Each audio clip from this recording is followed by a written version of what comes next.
김정은이 어제 발사한 탄도미사일은 미국 본토까지 타격할 수 있다고 위협했습니다. 문재인 대통령은 한국형 미사일 방어체계의 속도를 높이라고 지시해 사실상 사드의 필요성을 인정한 것이 아니냐는 해석이 나오고 있습니다. 오늘의 뉴스톱10 1위로 선정했습니다. 발사된 로켓은 예정된 비행 궤도를 따라 최대 정점 고도 2111.5km까지 상승 비행하여 거리 787km 공해상에 설정된 목표 수역을 정확히 타격했습니다. 가혹한 재돌입 환경 속에서 조종 전투기의 말기 유도 특성과 핵탄두 폭발 체계의 동작 정확성을 확증하였습니다. 미국이 우리 국가를 반대하여 감히 군사적 도발을 선택한다면 기꺼이 상대해줄 준비가 되어 있다고 말씀하셨습니다. 네, 북한이 어제 발사한 탄도미사일이 스스로 굉장히 자랑스러운가 봅니다. 오늘 노동신문에서 사진 30여 장을 공개하고요. 조금 전 조선중앙TV에서 발사 장면까지 공개를 했습니다. 이 장면, 보시는 이 장면이 조선중앙TV에서 공개한 화성 12형이라고 스스로 명칭을 한 이 미사일의 발사 장면입니다. 자, 이정훈 위원님 그리고 김정문 교수님, 지금 이 화면을 보면서 좀 어떤 특이할 만한 점이 눈에 띄는 게 있습니까? 네, 화염이 지금까지 북한이 발사했던 어떤 미사일보다도 화염이 굉장히 길고 네. 잘 퍼지지 않으면서 길게 나가는 것이 특징입니다. 그만큼 추진력이 더 강해졌다 이렇게 해석을 할 수가 있겠죠. 그리고 엔진도 완전히 친형 엔진이다라고 볼 수 있겠습니다. 네, 이정훈 위원께서는 어떤 점이 따로 보이십니까? 글쎄요, 저게 지금 단분리가 안 됐다는 얘기가 있었거든요. 네. 지금 단분리 형태가 아니고 앞에 탄두가 있는 네. 전투조정부 그렇게 달고 올라가는 모습이 보이는데 왜 저렇게 만들었을까 하는 궁금증이 드는데요. 왜 저렇게 만들었을까요? 저건 어떤 나름대로 기술적인 한계와 어떤 노림수가 있는 것 같은데 그건 좀 해석이 저는 좀 어렵습니다. 저는 김정문 교수님. 그렇게 생각 안 하는 게 저게 워낙 엔진이 힘이 좋기 때문에 네. 1단 로켓만 가지고도 네. 충분히 한 5,000km를 보낼 수 있기 때문에 네. 그런 1단 로켓으로 만들었을 가능성이 있다고 생각이 됩니다. 아하, 그러니까 굳이 1, 2, 3단 분리를 하지 않아도 1단계 로켓만으로도 5,000km까지 보낼 수 있음을 그 내용을 시험한 것이 아닐까 그래서 해석을 하시는 거죠. 저도 이제 그거를 보고는 있는데 거기서 제가 이제 추측인데요. 네. 자신 없다고 한 게 만약 그렇다면 저기에다 좀 더 작은 걸 2단으로 붙이면은 네. 우리가 그토록 염려하고 미국이 두려워하는 ICBM이 된다는 얘기입니다. 그렇죠. 저기에다 한 단을 더 올리면 되는 거 아닙니까? 그래서 네. 저 왜 붙일 수도 있는데 왜 안 붙였을까? 1단으로 썼을까? 의심을 하는 건데 저도 김 선생님하고 의견이 같은데 정확한 속은 모르겠습니다. 만약 그렇다면은 지금 붉은 등은 더 많이 켜져 있다고 저는 말씀드리고 싶습니다. 네. 자, 그러면 오늘자 노동신문에는 어떤 내용으로 스스로 자랑을 하고 있는지 내용을 먼저 좀 살펴보겠습니다. 자, 오늘자 노동신문에 나온 내용인데요. 첫 번째, 자, 지상대 지상 중장거리 전략탄 탄도 로켓 화성 12형이라고 이번에 처음 북한에서 스스로 공개한 이름입니다. 실험 발사 계획을 성공했다라고 밝히면서요. 이런 얘기를 했습니다. 위력이 강한 대형 중량 핵탄두를 장착이 가능하다. 이렇게 얘기를 했고요. 또 한 가지가 있습니다. 자, 전술 기술적 재원과 기술적 특성들을 확장하는 데 목적을 두고 있다. 그리고 주변 국가들의 안전을 고려해서 최대 고각 발사 체제로 진행했다. 자, 먼저 첫 번째, 대형 중량 핵탄두 장착이 가능하다. 이건 어떤 의미를 갖고 있습니까? 김기호 교수님. 핵 무기가 미사일에 핵탄두가 장착돼서 날아가서 네. 이 전략 미사일을 쓰고 위력을 발휘하려 그러면은 요즘에는 최소한 20킬로톤 이상의 핵탄두가 달려야 됩니다. 네. 근데 지난번까지 5채 북한이 핵실험에서 진동으로 봤을 때, 진파로 봤을 때 약 한 10킬로톤에서 12킬로톤으로 판명을 했거든요. 네. 그래서 이번에 한 4월 20일 중 6차 핵실험을 해서 아마 최소한 20킬로톤 이상으로 하려고 그랬던 것 같아요. 네. 근데 그게 이제 미국과 중국의 협조로 막히다 보니까 이번에는 탄두가 무거우면 사거리가 못 날아가거든요. 네. 이번에 북한이 아까 하얀 거 올라간 거 있지 않습니까? 네. 북한이 스스로 말하는 고출력 엔진 발동기. 네. 그러니까 대출력 엔진을 발행해서 거기다가 위력이 강한 핵탄두를 달아가지고 네. 멀리 보내는 걸 실험하는 게 주 목적이었는데 그걸 성공했다 이거죠. 그렇군요. 대형 중량 그 그러니까 히로시마에 터진 게 15킬로톤이거든요. 네. 그걸 생각하면 그 이상의 위력을 발휘하는 대형 중량 핵탄두라 이거죠. 자, 대형 중량이라고 하면 보통 1톤짜리 지름 1m 정도의 핵탄두 크기다라고 알려져 있는데 그 정도면은 아까 말씀하신 20킬로톤 정도의 그렇죠. 최소한 우리가 이제 핵탄두를 미사일에 장착해서 실으려면은 무게는 1000kg 돼야 되고 네. 지름은 그 100cm 이하가 돼야 되거든요. 네. 대개 미국은 110kg까지 내려왔는데 500kg 내리 600kg에 60 내리 70cm 정도가 돼야 스쿼드 미사일부터 모든 탄두의 아하. 미사일에 다룰 수가 있거든요. 네네. 그렇군요. 자, 그런데 이 발사 시점에 대해서 해석이 분분합니다. 왜 지금 이 시점을 골랐을까? 이 부분에 대해서 여러 가지 의견이 있습니다만 김정보 교수님 먼저 네. 의견을 말씀해 주시죠. 어저께 아침 5시 27분에 쐈지 않습니까? 네. 어저께가 바로 중국이 야심찬 계획이 있었죠. 1대1로 정상회담을 전 세계에 각국에서 불러가지고 정상회담 잔치를 벌이려고 했는데 어제 쐈던 얘기는 네. 현재 핵미사일을 실험을 한 것은 그러니까 미국을 협박을 하는 것도 있지만 중국도 협박을 하는 겁니다. 네. 최근 들어서 북한 입장에서는 미국이 제재를 하는 것은 덜 아픕니다. 그런데 중국의 제재는 굉장히 아프거든요. 네. 중국이 미국에 협조를 해서 북한에 협조를 하니까 우리가 니들이 아무리 우리 제재를 해도 우리는 우리 길을 간다. 그리고 우리가 우리의 그 미사일 영역이 미국을 직접 타격할 수 있는 능력까지 와 있다. 네. 라는 것을 과시하면서 미국과 대화를 좀 해야 될 테니까 중국 너희들이 우리 제재만 할 것이 아니고 앞장서서 북미 간 대화를 주선해라. 이런 어떤 정책 의미라고 저는 해석을 합니다. 네. 자, 그리고 이번에 발사한 화성 12형 이 미사일 같은 경우에는 지금 열병식 때 이미 공개가 된 것으로 지금 확인이 됐죠. 자, 그런데 이 미사일의 번호가 지읒자와 함께 쭉 새겨져 있습니다. 이게 지금 이름도 화성 12형이라는 이름도 처음 공개하는 거지만 이게 지금 열병식에서 처음으로 공개가 된 게 맞는 거죠. 그러니까 맞습니다. 지난 4월 15일 날 처음 요번에 쐈던 그 미사일이 처음 등장한 것은 바로 4월 15일이었습니다. 네. 그 당시에는 저게 어떤 미사일인지 이해를 못했습니다. 저게 KN-08의 개량형인지 네. 어떤 건 잘 몰랐는데 요번에 쏜 걸 보니까 KN-08의 개량형은 개량형인데 엔진이 완전히 바뀌었기 때문에 완전히 새로운 미사일이 아닌가라고 이제 판단을 하고 그래서 한미연합군 측에서는 저걸 KN-17로 명명을 했답니다. 네. 사실 이게 지금 14일 날 그러니까 어제 새벽에 발사한 미사일이 이렇게 돼 있습니다. 지읒 1183-1851. 이 숫자는 뭘 의미하는 겁니까? 지읒과 숫자.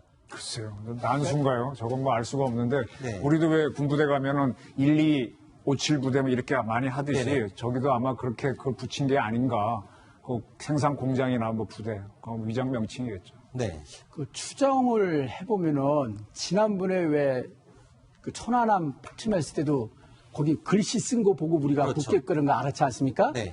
우리도 그렇게 하는데 이 생산 부대라든지 생산 일련 번호를 다 그 무기에다가 쓰게 돼 있습니다. 우리도 총을 분해해 보면은 네. 거기에 무기 생산 연도와 일련 번호를 붙이거든요. 네. 추정을 해보면 지읒은 이 미사일을 모두 운영하는 부대가 전략군이기 때문에 네. 전략군에 갈 것이고 북한이 보면 태성기계공장이라고 평양 가까운 곳에 그 신음리에 이 미사일을 만드는 생산 고장을 가명으로 붙여서 하고 있거든요. 네. 그런 데서 생산한 부대의 그 일련 번호 그럴 가능성이 높습니다. 네. 그래서 제가 추가를 좀 하자면 네. 1년 번호는 같은데 네. 제가 볼 때는 이 한미연합군을 혼란시키기 위해서 네. 제가 볼 때는 좀 지나치게 번호 숫자가 많은 것 같아요. 그래서 저걸 혼란시키려고 우리를 혼란시키고 또 자기들의 실력을 원래 실력보다 더 과장하기 위해서 네. 번호를 길게 쓴 것 같습니다. 그렇군요.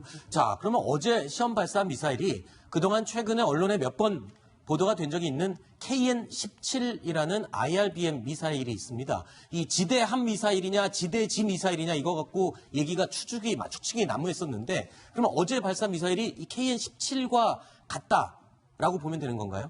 그러니까 지난번에 신포에서 미사일을 발사했지만 워낙 초기에 실패했고 네. 또 지난번에 평안남도 북창에서도 쐈습니다만 워낙 초기에서 실패했기 때문에 미사일 종류를 파악을 못했습니다. 네. 그렇기 때문에 그거는 무시하고 요번에 확실하게 나타난 이 미사일을 KN-17로 명명을 하자라고 이제 한미연합군이 서로 합의를 한 겁니다. 아하, 그렇군요. 이정훈 의원님, 자, KN-17, 북한의 KN-17, 북한에서 말할 때는 화성 12형 미사일입니다. 위력이 어느 정도인지 좀 설명을 해주시죠. 어떤 위력을 갖고 있는지요? 글쎄요, 지금 북한이 발표하기에는 대형 핵탄두를 달 수 있다고 그랬습니다. 네. 2012년도에 북한이 핵실험했을 때 핵탄두를 소형화, 그다음에 경량화 그렇게 표현했었거든요. 근데 이번에 네. 왜 대형화를 했을까라는 게 저는 의심점인데요. 네. 대량 생산할 수 있는 소량화는 이미 다 끝났고 ICBM에 올릴 수 있는 그런 탄두를 운반할 수 있는 걸 만들었는데 이번엔 주변 국가를 고려해서 IRBM급으로 고각 발사를 했다. 따라서 추가로 2단을 붙이면 ICBM이 될 수 있다라는 그런 자신감을 내비친 게 아닌가. 네. 그래서 상당히 저는 위급한 상황이 최악의 상황에 대비해야 된다는 말씀 드리고 싶습니다. 자, 그리고 지금 얘기가 많이 되고 있는 부분이요. 이 고각 발사라고 해서 직각에 가까운 83도 각도로 쏴 올려서 하늘까지 2,000km까지 상공으로 올라갔다가 떨어졌다라고 지금 확인이 되고 있습니다. 그러면 2,000km까지 올라갔다 내려왔다 그러면 대기권 밖을 나갔다가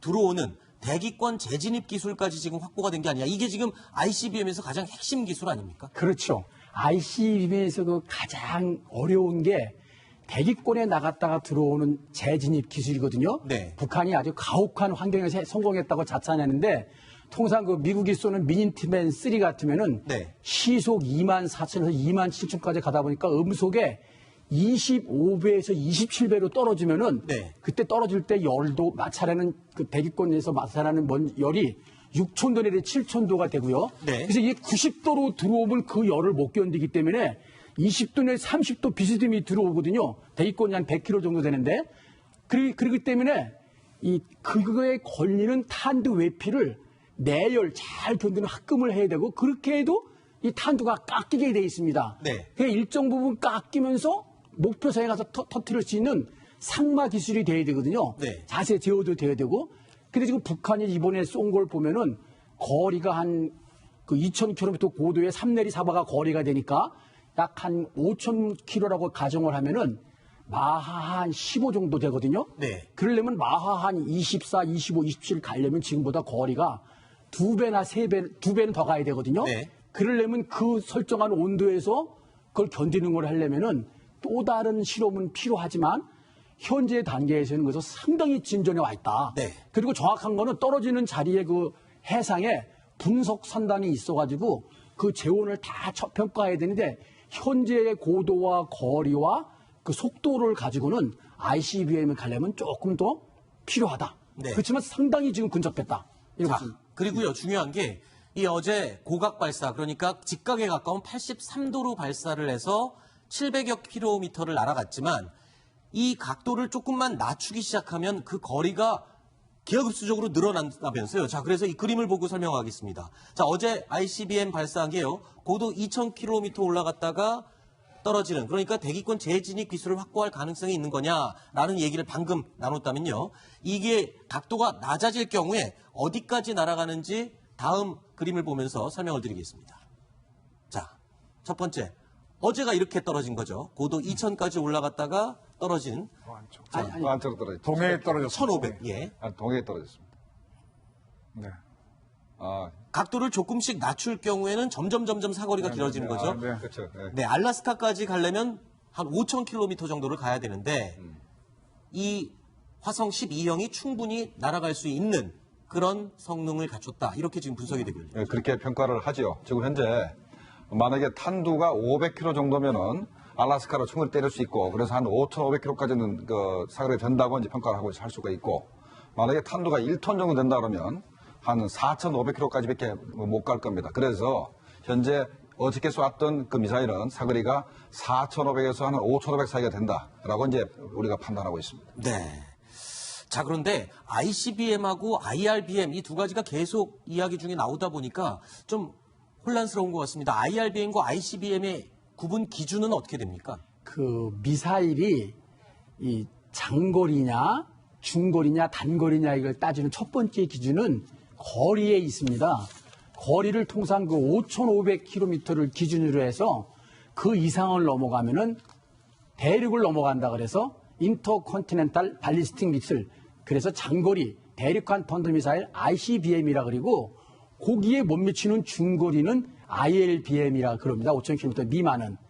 그렇게 보면 또 아까 그 대기권에 떨어지는 속도도 있고 네. 아까 말씀을 못 드렸는데 이 목표 지점 탄착점에 떨어질 때 그 공산 오차가 있습니다. 그것이 무려 한 4km, 3km, 2km 되면은 원하는 목표를 정확히 가격은 못 하는 거거든요. 미국의 미니트맨 3 같으면은 100m 안에 떨어뜨리거든요. 네. 근데 북한은 아직까지는 그 거리는 좀 못 맞춘 것 같습니다. 아하. 지금 이거를 정말 새로운 소식 하나 좀 저도 뭐 확인할 수 없는 건데 들은 이야기를 좀 전해드리겠습니다. 지금까지 북한이 북창이나 이쪽에서 쏘면서요, 내륙에서 네. 쏘면서 북한 내륙에서 폭발이 됐어요. 네. 그래서 우리는 실패다, 뭐 EMP 탄이다 여러 가지를 얘기했는데 최근에 어떤 분이 그런 얘기를 하시더라고요. 그 공중 폭발한 위치가 함경북도 특정 지역인데 그쪽이 뭔가 하면은 바로 일부러 그쪽에서 폭발시켰다는 거예요. 그 밑에는 잔해들을 조사할 수 있는 시설들을 장비들을 준비하고 있었답니다. 지금 북한이 지금 러시아 방향으로 동해 쪽으로 저거 이번에 걸 떨어뜨렸는데 네. 원래는 그쪽에 가서 북한 배들이 이걸 낙탄하는 걸 지켜보면서 다 점검을 해야 되는데 그런 것들이 미국의 방해, 우리의 방해, 러시아 방해 때문에 안 되니까 네. 자기네 영토 내에 떨어지게 하는 함경부터 특정 지역입니다. 네네. 그래서 충분히 실험을 한 다음에 이번에 바다로 쐈다는 겁니다. 그래서 우리가 지금까지 북한이 공룡 폭발할 때마다 실패다라고 했던 건 그게 아니고 거기서 어떤 탄두를 터뜨리거나 하는 그 성능을 실험해보고 이번에 실제로 바다로 쐈다는 해석이 나올 수 있습니다. 예, 저도 그 이종원 의원에 동조하는데요. 네네. 거기서 재원을 다 산출해서 지난달에 3번 쏘지 않았습니까? 그랬죠. 근데 2월 달에는 500km 이미 급식탱이 날아갔거든요. 네네. 그때 재원을 산출해가지고 그때는 이제 굉장히 위험한 시기고 막 미국, 중국이 와서 그러니까 그래서 나는 내 갈 길 간다 해서 이번엔 딱 일본 배타적 경제지역에 안 떨어지게 하고 러시아 가까이 떨어질 수 있게. 네. 그러니까 북한의 미사일 기술이 상당한 수준에 와 있다고 좀 위기의식을 좀 가져야 될 것 같습니다. 그러니까 지난달에 3번의 실패를 하고 이랬다라고 해서 그냥 무시할 수준이 아니라 그렇죠. 원한다면, 마음만 먹는다면 원하는 각도로 제어를 할 수도 있고 그리고 거리도 위치도 다 제어를 할 수 있을 정도의 기술을 확보했다. 그 이렇게 제어까지는 조금 보는 게 제어하려면은 그 위성을 운용해야 되고 네. 또 하나는 프로그래밍 할 때 그 별에서 위치를 스타 센서를 네, 가지고 네. 받아야 되고 또 하나는 관성 항법에 의해서 날아가서 단분리를 1단, 2단, 3단 한 다음에 관선에 의해서 날아가고 GPS 조종이 되는데 북한이 요즘에 많이 발달한 게 GPS 유도를 하기 때문에 아하. 예, 많이 이제 그 가까이 왔다고 봐야 될 것 같습니다. 그렇군요. 자, 그리고 아까 ILBM급이지만 ICBM에 가까운 그렇죠. IRBM이다라고 말씀해 주셨는데 그만큼 사거리가 늘어나면 어느 정도 위험한지 저희가 한번 그림으로 한번 표현을 해봤습니다. 자, 지금 이게 IRBM에서 그러니까 말하자면 구형 스커드 미사일 때부터 노동 그리고 이 IRBM, ICBM 그렇게 구분을 해봤습니다. 스커드 미사일은 지금 자 대한민국 우리 남한을 공격하기 위한 딱 사거리를 가지고 있고요. 또 노동 미사일은 사거리가 1,300km 정도로 일본 전역을 공격할 그렇죠. 수 있는 거리를 갖고 있습니다. 그리고 IRBM이 이제 무수단급과 ICBM 중간이라고 생각을 한다면 무수단은 3,000km, 미국령인 괌까지 도달할 수 있고요. 그리고 이제 ICBM 13,000km를 날아갈 수 있는 대륙간 탄도미사일 이거에 가까운 지금 엔진 성능을 개발한 거다. 이렇게 이해를 할 수가 있겠죠. 그렇죠. 지금 북한이 저렇게 하는 이유가 6.25 때 부산만 나타놓고 다 점령하는데 미국이 참전했기 때문에 안 된 거 아닙니까? 네. 그러니까 지금 미군의 전력이 있는 곳을 못 오게 방해한다는 건데 예를 들면 괌 같으면 우리 전략 폭격기들이 괌에서 발전하지 않습니까? 네. 공군 기지가 있고 그리고 일본 같으면 주일 미군 기지가 있고 칠함대 모항도 있고 주일 공군도 있고 그다음에 이제 또 알래스카에 또 미 공군이 있거든요. 그렇죠. 예, 그리고 이제 미국 본토는 미국이 그 평상시에는 이렇게 군대를 많이 안 갖고 있다가 유사시가 되면 동원을 해서 합니다. 제가 UFG라든지 키루즈를 보면 거의 동원 예비군들이 동원돼서 훈련을 하거든요. 네. 그 본토에서 동원돼 가지고 오는 미군들이 못 오게끔 함정이라든지 네. 뭐 이런 걸 전부 방해해서 사고를 위해서 거의 갈 수 있는 그런 좀 단계적 발전을 하고 있죠. 네.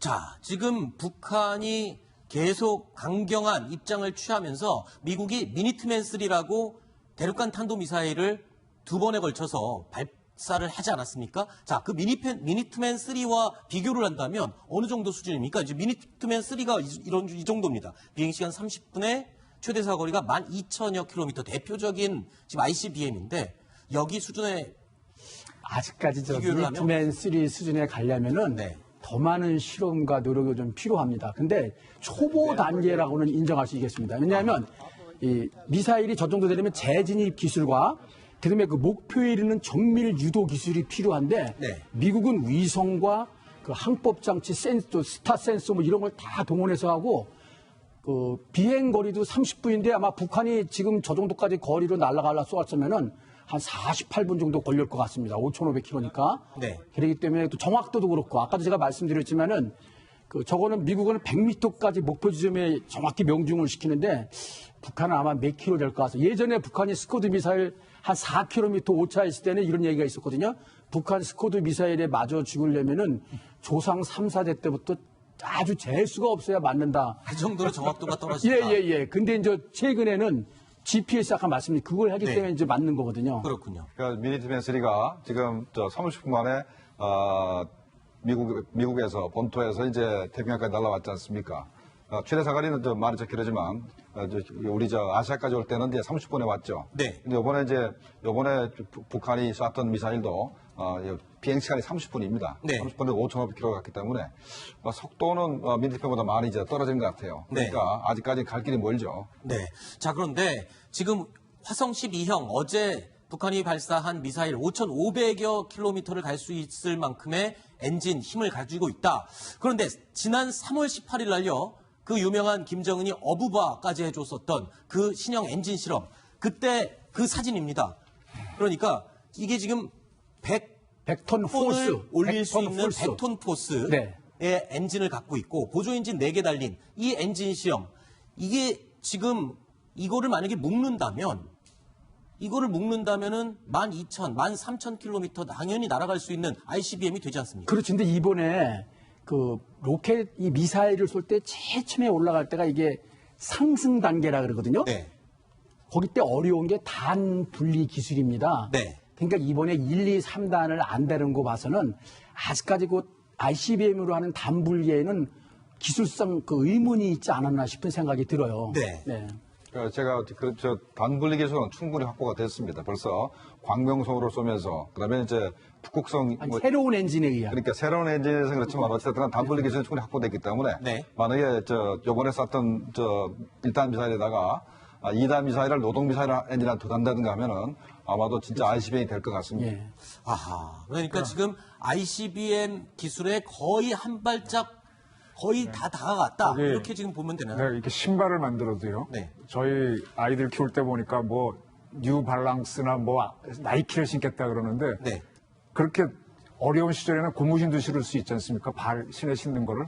그러니까 북한이 지금 만드는 미사일은 고무신일지도 몰라요. 네. 미국이나 우리가 만드는 거는 아이들이 좋아하는 좋은 운동할지 모르지만 그런 기술력의 차이가 있지만은 각각의 기능은 신발 기능은 다 한다는 겁니다. 그렇죠. 그래서 그런 성능은 떨어질지 모르지만은 거리라든지 그다음에 또 중요한 게 가서 목표를 맞추는 건데 지금 북한에는 바다가 좁고 배가 없으니까 떨어지는 지점 가서 확인할 수가 없잖아요. 네. 미국은 전 세계 군대가 있으니까 특정 한초로 쏴가지고 100m 이내에 맞았다 확인이 되는데 얘는 못하지 않습니까? 네. 그러니까 함경남도 부근에서 터지게 해서 낙탄 실험 확인을 하고 난 다음에 바다로 쏘는 겁니다. 네. 어떻게 보면 상당히 주체식 발사 시험을 해보는 거죠. 자기 능력의 한계를 인정하면서 그러니까 대신에 확인 자신이 있으니까 이번에는 한번 바다로. 일본 EEZ하고 러시아 EEZ 근처로 한번 쏴보자 딱 쏴보고 하는 거니까 네. 지금 우리는 상당히 저는 긴장해야 되고 저게 기술이 고무신 신발이다라고 우습게 볼 게 아니라고요. 고무신도 그렇죠. 엉터리 총이라도 맞으면 사람 죽는 겁니다. 네. 그리고 상당히 한국은 지금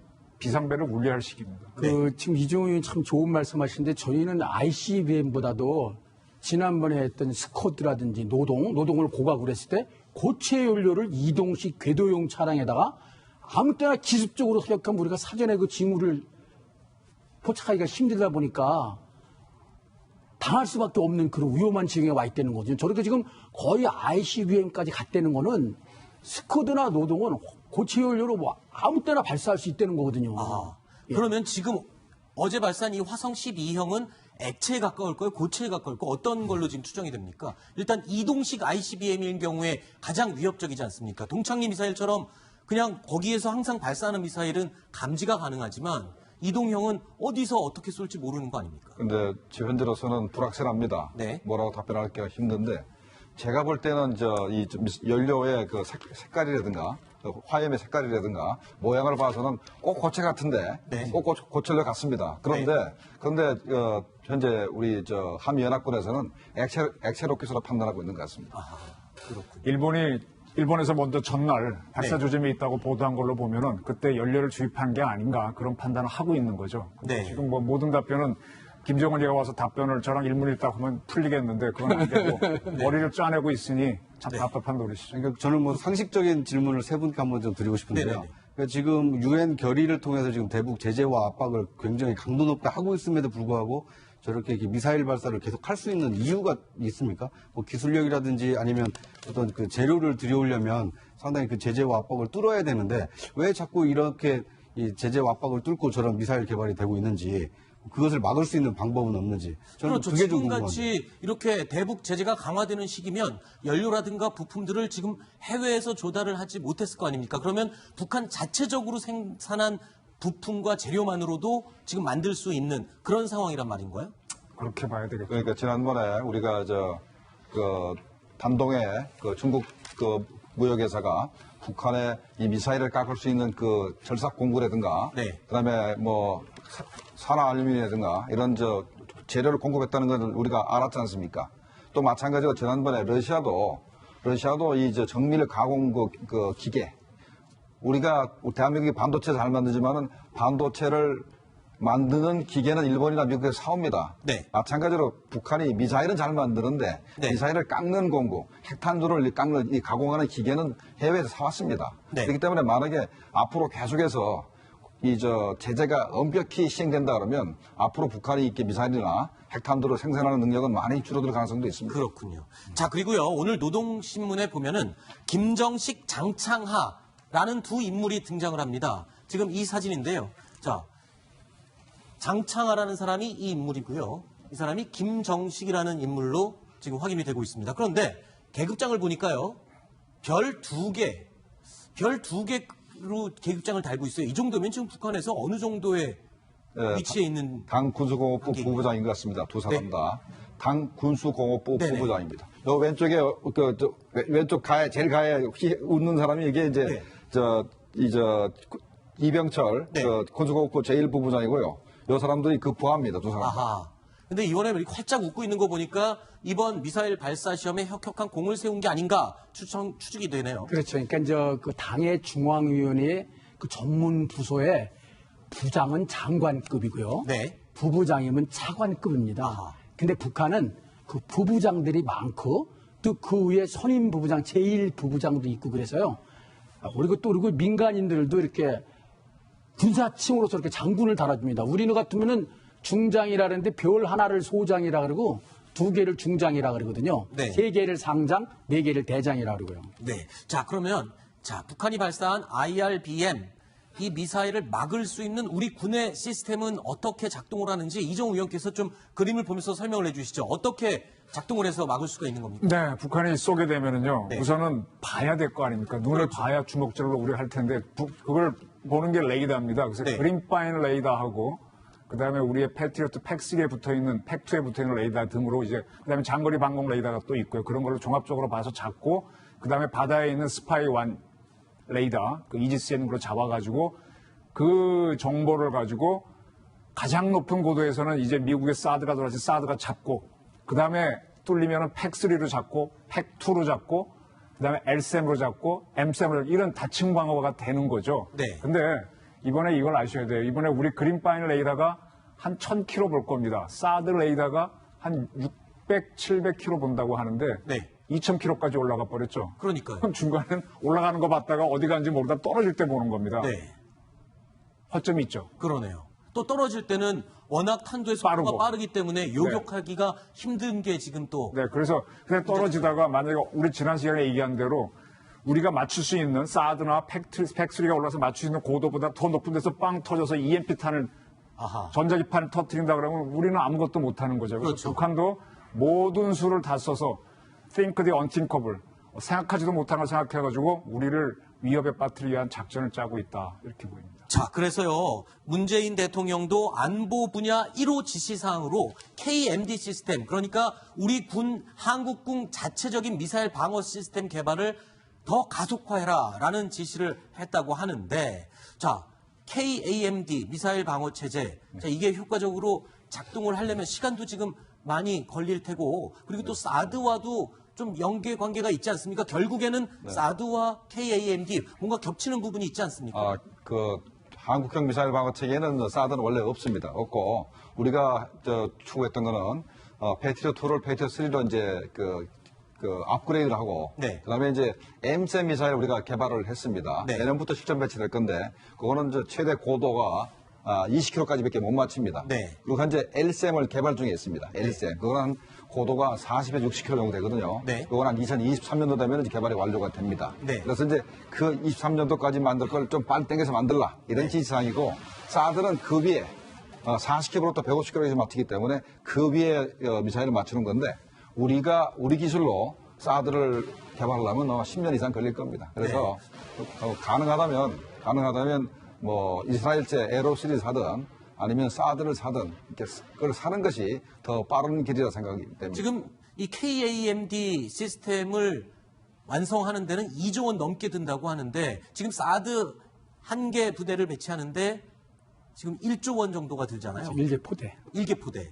근데 그 미국은 그 사드 레이더 외에 우주 기반 위성이라든지 정지 기반 위성, 저궤도 위성이 미사일 탄도의 궤적을 지구 반대편까지 다 보고 있기 때문에 네. 어디에서 교격하면 된다는 그 레이더하고 연동해서 알려주지만 네. 우리는 이지스라미 레이더나 그린판 레이더 있다 그래가지고 위성이 없기 때문에 네. KAMD 뭐 L셈이나 M셈을 갖춘다 하더라도 완벽하게 요격할 수 있다는 장담을 하기가 어렵고 된다 하더라도 2022, 2023년에 될지 안 될지 몰라서 네. 이 문제는 더 검토가 필요합니다. 사실 기술적인 문제에서. 저는요, 이 한국형이라고 네. 하는 K자 들어가는 이 애국심 호소하는 방어 전략을 버려야 된다고 봅니다. 아하.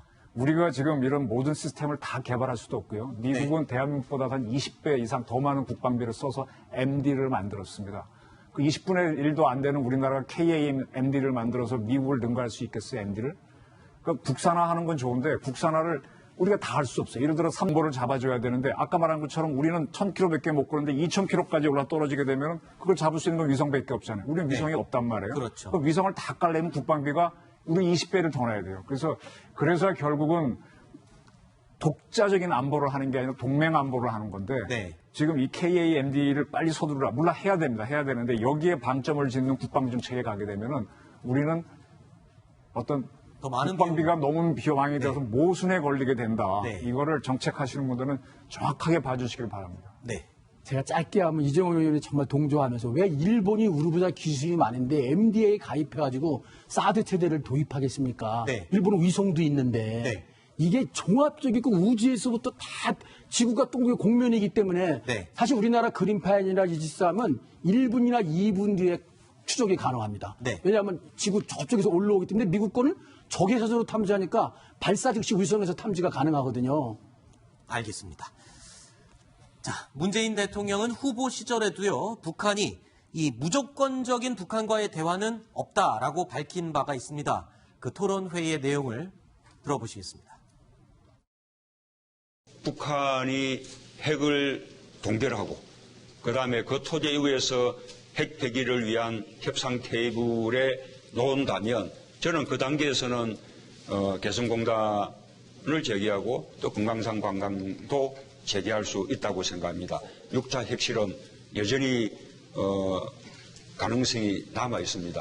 만약에 북한이 6차 핵실험을 강행한다면 이 적어도 남북 간에 또 상당 기간 동안 대화는 불가능해집니다. 북한 스스로가 고립과 어려움을 자초하는 길이다라는 것을 제가 강력하게 그에 대해서도 경고를 해두는 바입니다. 6차 핵실험을 감행하지는 않았지만 그에 버금가는 위력으로 지금 대륙간 탄도 미사일에 근접해 있는 기술로 위협을 하고 있습니다. 지금 문재인 대통령도 자, 북한의 태도 변화 없이는 대화가 없다. 이런 강경한 입장으로 지금 완전히 돌아섰죠. 그렇습니다. 어제 NSC 상임위원회를 이제 주재를 하면서 이 안보에는 뭐 여야도 없고 전 정권, 현 정권도 없다라는 것을 이제 과시를 한 거고요. 또 방금 방송기자 클럽에서 얘기한 내용을 보더라도 두 가지 전제가 있지 않습니까? 현재 핵을 동결을 해야 되고 또 핵 폐기를 위한 협상 테이블에 나왔을 때 이 개성공단 재개라든지 금강산 관광 재개가 가능하다. 그러니까 두 가지 전제 조건을 좀 제시를 했기 때문에 그 원칙에서 어떻게 보면 북한의 그 미사일 도발로 더 강경해졌지 네. 그것이 더 유화해지기는 좀 어렵지 않나 이런 생각이 듭니다. 알겠습니다.